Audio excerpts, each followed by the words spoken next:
outlook, but even before that, let's see if they decide to kind of squib kick or what they're going to do on the kickoff, because you don't want to give up a big play right before the half ends. Good point. So not much time to work with here. 9 seconds remain in the half as this one is away. And this will not be returnable. It's out of the back of the end zone for a touchback. 5-yard line.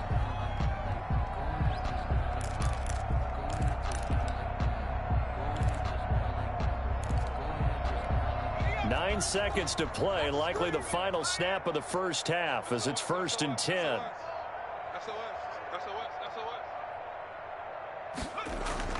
Trying to shake off the interception from the last drive. He'll look to throw. Oh, he'll air this one deep for Jeudy. And that is incomplete. 2 seconds left on the clock. That time he was looking for Jerry Jeudy. And it's 2nd down.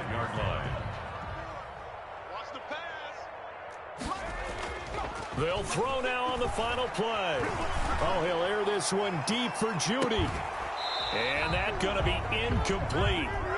Good effort there, trying to take a shot, but it's 3rd down. So we've reached halftime here in what is quickly turning into quite a rout. As we send you on out to our studios in Orlando, here's Jonathan Coachman at REA Sports Halftime Report.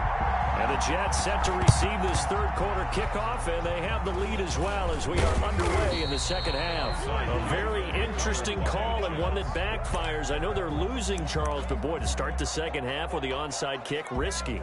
Felt like a sense of urgency from their side, coupled with, you and I both know the special teams coordinators, they sell their key plays each and every week to the head coach, don't they? And I'll guarantee he's been selling this one. We can get it, coach, we can get it. And that came together with that sense of urgency you talked about. 2nd and 8.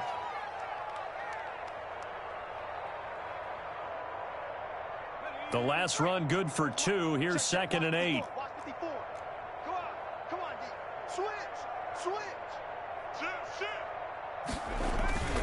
They go right back to Mack. And the play goes nowhere. Losing yardage back near the 40 at the 39. A yard in the wrong direction makes 3rd down tougher. 3rd down and 9. And it's 3rd down.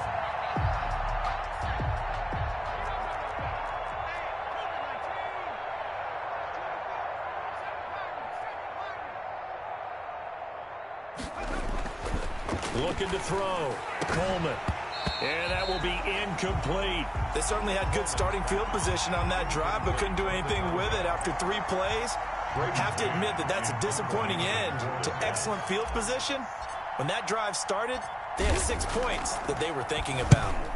He was only asked to punt once in the victory last week as he sends this one away. That's a double win there, partner. You keep out of the return man's hands, and you pin him inside the 5-yard line. Pretty darn good.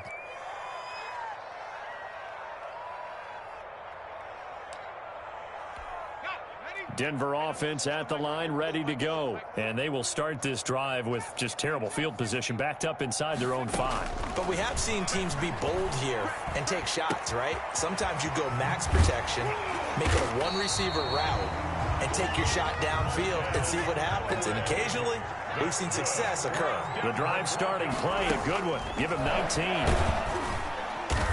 And he'll wind up losing yardage here, back at the 21-yard line. Officially, it's a 1-yard loss. That's going to bring up 2nd and 11. I see a shake of the head as he gets up, and you've got to imagine he's thinking, guys, you got to help. And that's caught inside the 30. And they do finally get him, but he takes it to the 25. So that changes things in a big way. Now from all the way down inside the 30, here's 1st and 10. Flushed out right. He's going to let it go deep for the end zone. And that's going to be incomplete. Too tough to hold on to that one. It's 2nd down. Well, defensively, they haven't let him just sit in the pocket and get comfortable, and that's opposite a lot of game plans in today's NFL. Ordinarily, you're trying to keep the quarterback hemmed in. In this case, they brought the heat, and if he flushes out, they're fine with that, and they force another incompletion. Goes back to Sutton. This time completes it. And he'll be out of bounds as he gets this down about the 21 or 22. 4 yards the gain, and it'll bring up a third down. Didn't they tell us in our meetings that they needed to account for him on each and every play? You think? A guy of his caliber? So how does a guy like him get that one? And for the 4th time tonight, it's an interception. Picked off at the 15. He's got daylight. The 30. There it is. There it is. And he brings this one back. It's a pick 6 and a Jet touchdown. Justin Tucker. This D wanted to put it away before we even get to the 4th quarter, widening that margin a bit further. And while they won't just empty the bench just yet, if you're a backup, start loosening up. I think you'll get a chance to play before this one is over now with that type of a cushion. Justin Tucker set to kick off. So they throw the pick 6. They'll get another shot at it now as this one's in the air. And this will be a touchback as that sails over the end line. Their own 25-yard line.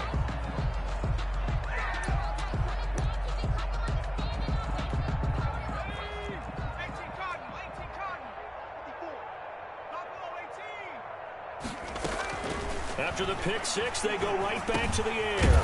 Looking for his running back, and he's got him. And from the 25, they work this to the 29, a gain of 4. They'll contain him to just 4. 2nd down. At the 29-yard line. Got an open man here, and it's K.J. Hamler. And he'll be out of bounds, but able to get it up past the 45.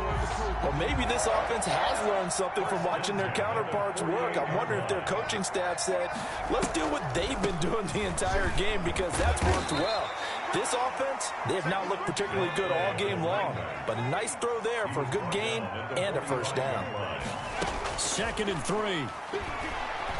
He'll take a shot for the end zone. And it'll be intercepted.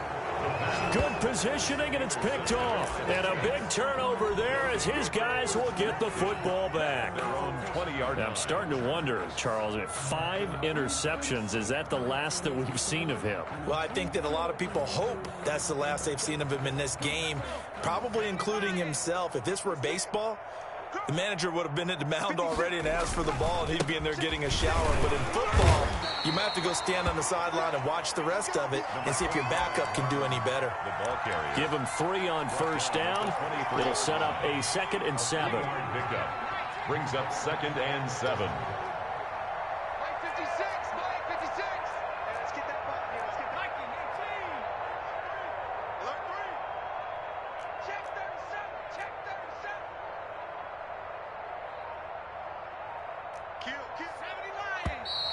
Now whistles come in before the snap. Looked like one of the Jets may have moved. And that false start penalty certainly not helping their cause here. 2nd down and long.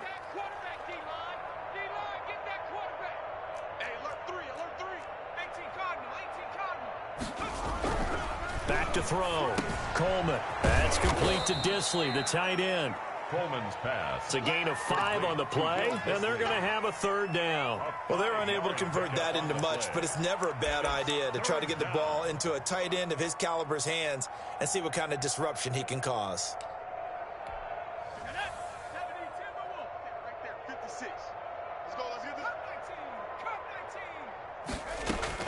On 3rd down, Coleman. He'll get this one complete to Davis. And he is going to have a Jets 1st down as they're able to get the 3rd down conversion. That's good for a Jet 1st down, a gain of 13.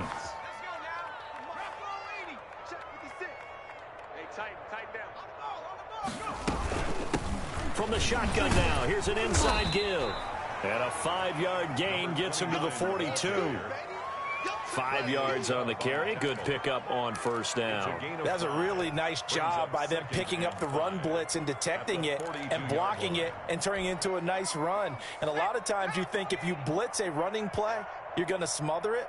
But a lot of the blitzers, they come in a little bit high. They don't have great leverage, and they're easily blocked and turned to the side.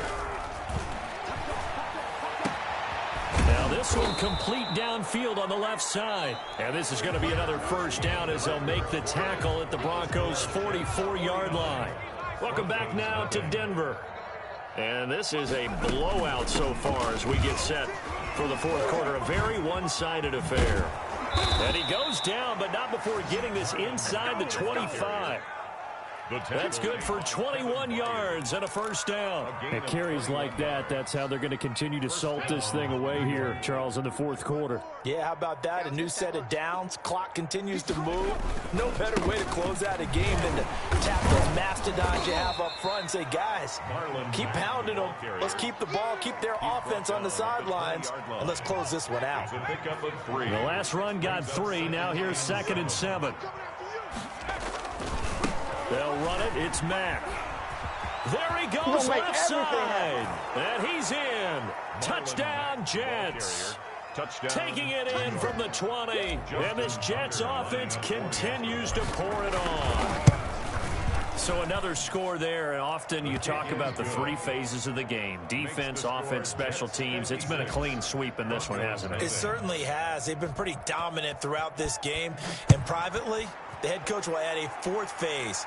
That's the coaching. And he'll tell the ownership that as he tries to negotiate a new contract off of this win. They are looking strong here in the fourth quarter. The Broncos onto the field, ready to start their next drive. Well, I think that the folks here had hoped that maybe this home atmosphere would carry their guys to a surprise victory, but it does not appear that that's going to be the case. There's too much to handle on the other side in this one. And he's taken down, but able to slip across the 35. Nice way to start the drive, a gain of 12 and a first down. And they will only muster a yard here to the 38. This is what happens sometimes when you abandon the running game. It's hard to get back to it because once guys get out of that mentality of firing out and hitting people, hard to get them started again occasionally. The pass there complete to Sutton. And he's able to get this one out closer to midfield across the 45. People worry about throwing the out route because often it can get jumped, and that can turn to either an incompletion or an interception. But not on that one. Everything came together, and he catches it and goes over the sideline. Escaping the pressure right. And he's going to have to eat this one as down he goes. Jacob Phillips drops him for a 4-yard loss there, and that brings up 4th down. Now they go for it on 4th down, but that pass is knocked away and incomplete. The Broncos unable to convert here on 4th. And the Jets are going to get the football here in great field position.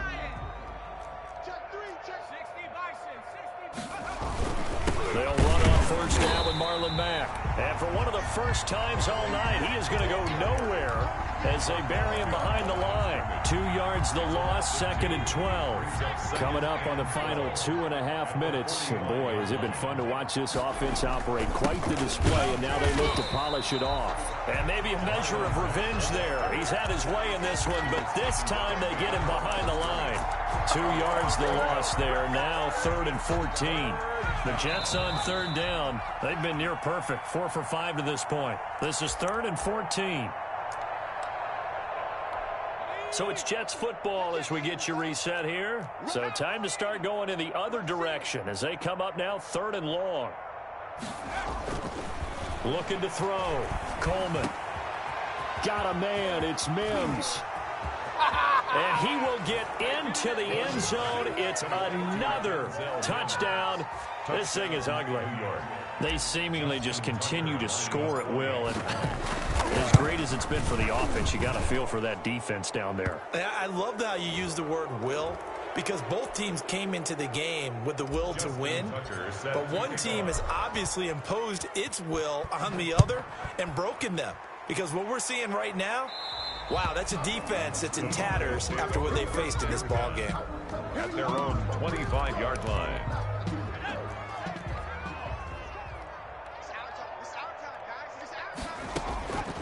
They'll come out throwing here to start the drive. And this will be incomplete. Physical play on the football there, and it's 2nd down. As his old brain remembers, when I see 5 wide receivers on the field as a defender, I know the ball's coming out hot. They expected it and got there and popped it free. And this one incomplete. Too much contact to hold on to that one, and it's 3rd down. So back-to-back incompletions, and that has them staring at a 3rd and 10. From the shotgun, he'll look to throw.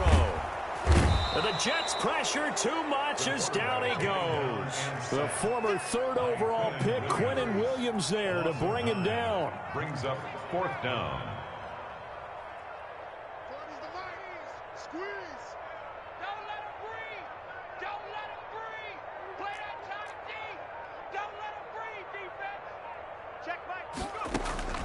As expected, they're going for it to keep the drive alive.